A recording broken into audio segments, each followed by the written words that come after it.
You're listening to Swift News, your daily news briefing in just 10 minutes. This is episode 23, and it's May 26, 2025. Let's get into today's stories. So 10 minutes gives you the headlines, right? But what's really going on behind them? Exactly, that's what we're here for, to dive a bit deeper. We've looked at today's Swift News briefing. Lots happening. India-Pakistan tensions, new EU laws, tech breakthroughs. Yeah, quite a mix. And what really stands out, I think, is how interconnected it all is. How so? Well, you see tensions flare up on the India-Pakistan border, but then you also have news about, say, China's economy doing better than expected. Right. Or think about that new EU digital privacy law. That sounds like a European thing, but it could, seriously change how your data is handled globally. Nothing really happens in a vacuum. Let's start with that India-Pakistan situation then. The briefing mentioned drone incursions, artillery exchanges. Sounds serious. It is serious. Beyond the immediate danger, the real worry is wider instability. What kind of instability? Well, you have two nuclear-armed neighbors. Any escalation, even small incidents, carries this huge risk of spilling over. It's a global concern, really. And the human cost, people being relocated. Yes, and that creates its own instability. Displacement, fear, it disrupts lives long term. The UN calling for talks just highlights how worried the international community is. Okay, let's pivot to that EU privacy law. It's called a game changer. Why? What's the big deal for someone maybe listening outside Europe? Right. Game changer is a strong term, but it might fit. For ages, big tech companies have sort of made the rules about our data. Sure. This law tries to flip that script, give you more control over your digital footprint, who tracks what you do online, how they use it. Okay, more control sounds good. And here's the key part. Because these huge tech companies operate everywhere, including the EU, they'll likely have to adapt. So EU rules could end up setting a kind of global baseline. It influences standards way beyond Europe. Interesting. Shifting over to economics.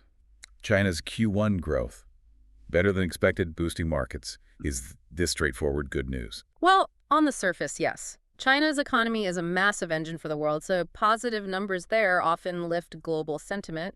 Exports and manufacturing are up. But there's a but. There's always a but with economics, isn't there? We need to look at what's driving the growth.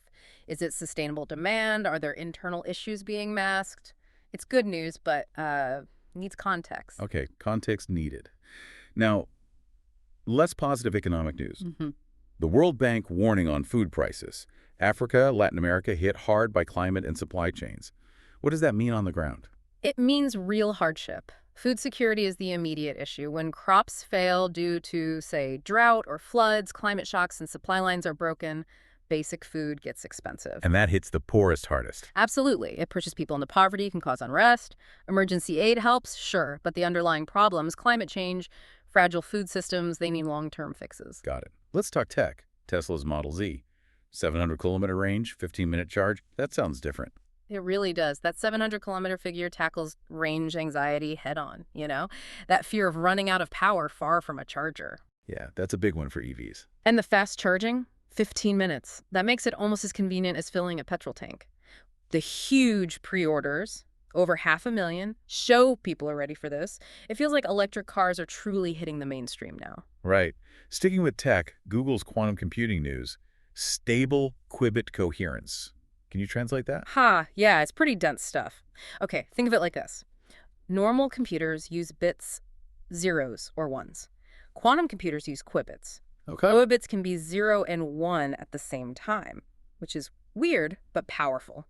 Coherence is about keeping them in that weird state long enough to do calculations. So stability is the key. Exactly. Getting qubits stable, getting that coherence is a massive hurdle. This breakthrough means we're closer to building quantum computers that could actually, solve huge problems like designing new drugs, optimizing logistics, maybe even breaking current encryption. Wow. So foundational stuff. Foundational, yeah. Still early days, but significant. And Meta's AI tools for creators. Real-time editing, voice cloning. Yeah, that's more immediate impact.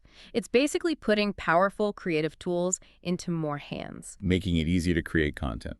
Much easier. Faster editing, new possibilities with voice cloning, and the analytics help creators understand their audience better.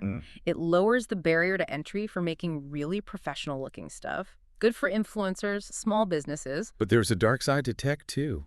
Ransomware attacks hitting hospitals. That sounds awful. It is. Hospitals are prime targets. They're critical, they hold sensitive data, and they often need to get systems back online urgently, making them potentially more likely to pay. And the impact. It can be devastating. Canceled surgeries, treatment delays, patient data compromised. Lives can genuinely be at risk. It just hammers home how vital cybersecurity is, especially in healthcare. Okay, switching gears slightly, let's touch on sports. FIFA Women's World Cup qualifiers heating up. Right, USA and Germany are through. Japan and Brazil heading to a playoff should be intense. Always exciting to see the international competition build. And Djokovic winning the Madrid Open. Against Alcaraz. Yeah, a real five-set battle. Classic Djokovic, finding that focus. He mentioned family support being key. Shows the mental side is just as crucial at that level. Definitely. NBA Finals are also starting Nuggets versus Heat. Oh yeah, that's going to be fun. Both teams can score quickly. Pundits are expecting a fast-paced series. Lots of anticipation around that matchup. And quick hits, England beating Australia in T20 cricket, with the Ashes coming up. Yep, Butler played a blinder. Sets up the Ashes nicely. Always a huge rivalry there. Plus tech creeping into sports safety, AI crash detection in the Tour de France. Using AI for crash detection, getting medical support there faster. It's interesting how tech is being used to try and make these really demanding sports a bit safer. Now, culture and entertainment. Venice Film Festival lineup looks stacked. It really does. Scorsese, Gerwig, Bong Joon-ho. Big names, big expectations. Looks like it could be a banner year for international cinema there. And BTS's Jungkook dropped a solo album. Eclipse, yeah. Apparently topping charts everywhere, like 30 countries. The global power of K-pop continues, doesn't it? Fans are celebrating worldwide. Seems like it. Also, Paris Fashion Week focusing on sustainability. That's a big theme now. Recycled materials, adaptive clothing for inclusivity. The industry is definitely responding to those wider calls for, environmental and social responsibility. Good to see. And franchise power continues. HBO's Dune prequel popular. Disney Plus doing live-action Pokemon. Yep, those big IPs just keep rolling. People love those established worlds, and studios know it. Always buzz around new adaptations. And a cool discovery. A lost Picasso sketch found in Barcelona. Amazing, right? Imagine finding that. Creates such excitement in the art world, draws crowds, shows how these historical pieces still captivate us. Okay, let's cover environment and science quickly. Arctic glacier melt fastest rate recorded. Yeah, deeply concerning. It's a direct contributor to sea level rise, and the speed is alarming. The UN's message is clear. Emissions cuts and adaptation strategies are urgent. But some positive science news. A new malaria vaccine. 80% effective. That's a potential game changer for global health, especially in sub-Saharan Africa. 80% effectiveness in trials is huge. Plans for mass distribution could save countless lives. A real breakthrough. And NASA's Perseverance rover on Mars, sending back images. Always exciting. Pictures from an unexplored crater suggesting ancient water flow. It keeps feeding those theories about whether Mars might have once supported life. Fuels our curiosity about what's out there. Closer to home, unfortunately, wildfires in Australia. New South Wales, yeah. Thousands evacuated. Cooler weather brings some relief, but the fight continues. A stark reminder of the ongoing challenge of these climate-linked natural disasters. But also signs of innovation. A solar-powered desalination plant prototype in California. Right, tackling drought with renewable energy, trying to find sustainable ways to get clean water to communities facing scarcity. That kind of innovation is crucial. Finally, some human stories. A Japanese town rebuilding after floods. Yeah, stories of community resilience are always powerful. People coming together, businesses reopening. Shows the strength people find even after devastation. And a young innovator, 16-year-old Maya Patel, winning a science fair. With a portable solar water purifier, fantastic. Already getting interest from NGOs, shows how young people can come up with brilliant solutions to big problems. There's also a global campaign focusing on teenage mental health. Really important. Bringing stories and resources together from over 40 countries, raising awareness and reducing stigma around youth mental health is so vital right now. And sports figures giving back. Eliud Kipchoge mentoring young runners. The marathon legend himself, inspiring the next generation in Kenya, using his platform to build community and hope through sport. And lastly, a 90-year-old woman finishing the Paris Marathon. Incredible. Just a wonderful symbol of perseverance, defying expectations about age. Truly inspiring stuff. Wow, we've covered a lot. From global politics and finance to, well, individual triumphs. We have.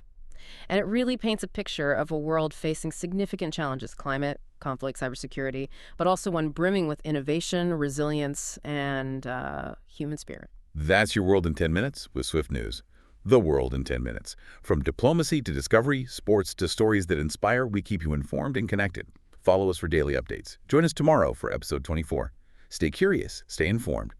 This is Swift News, signing off. Considering the interconnectedness of global events and the rapid pace of technological change we've discussed, how do you see these forces converging to create unexpected challenges and opportunities in the years ahead?